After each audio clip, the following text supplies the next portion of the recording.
One of the Albanese Labor government's cabinet ministers is in as much strife as the English cricket team. This week was supposed to be a huge one for Communications Minister Anika Wells. She's supposed to be front and centre, introducing and highlighting the world-first social media ban for under 16-year-olds, which kicks in on Wednesday. But instead, today she's lying low. And if there's anyone who could do with social media being banned right now, it's the Communication Minister herself. She's being mocked online and in the mainstream media over her lavish travels at taxpayers' expense. We highlighted last week her unnecessary $100,000 trip to New York City back in September. One social media post costed her New York speech at $14,500 a minute for taxpayers. Another wag has taken a satirical dig, pretending the minister has dodged the controversy by flying to the Maldives for a heaps urgent meeting. All very amusing, but from Wells there are no laughs and no apologies.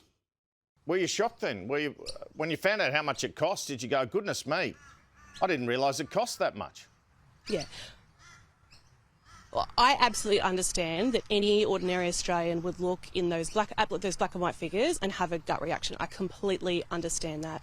I guess where I'm coming from is my duties as the Comms Minister. Two really important things. We're talking about lives being lost. But on top of the New York trip, the hits just keep coming. It turns out that taxpayers forked out thousands for her family to join her on a trip to the Thredbo ski resort. That's your trip to Thredbo in the papers this morning, where you took your husband and kids in June at a cost to the taxpayer of about $2,000.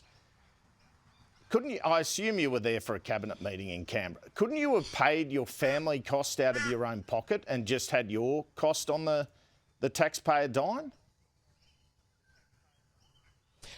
Look, that is also the Adaptive Festival for Paralympics Australia, which was only made possible because of the injection of funding, the doubling of funding that the Prime Minister has put into Paralympic sport.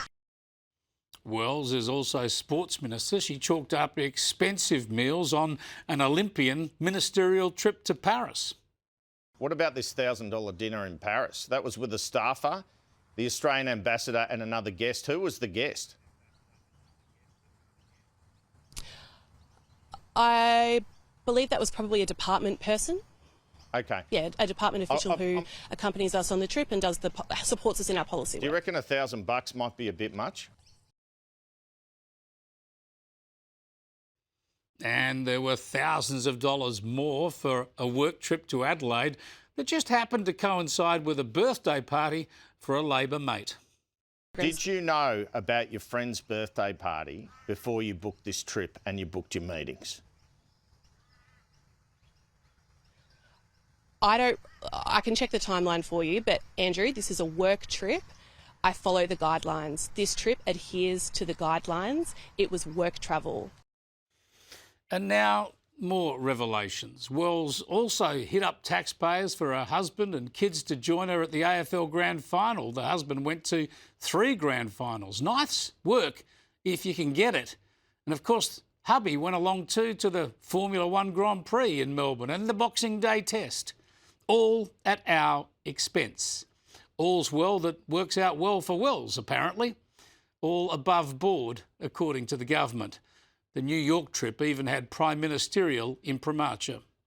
So you did approve this? Of course. You thought 34 grand for a flight was okay? Well, we spoke. I didn't get all the receipts, David. What happened was I was travelling. We spoke on the Friday night. We spoke again on the Saturday morning before I departed and made the decision that Minister Wells would stay. So this was your call? To deal with these issues. Well, we did it. As a government, we make calls, David.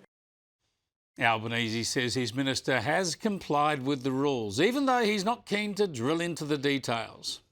There are rules there, and I'm not going to go through each and every one.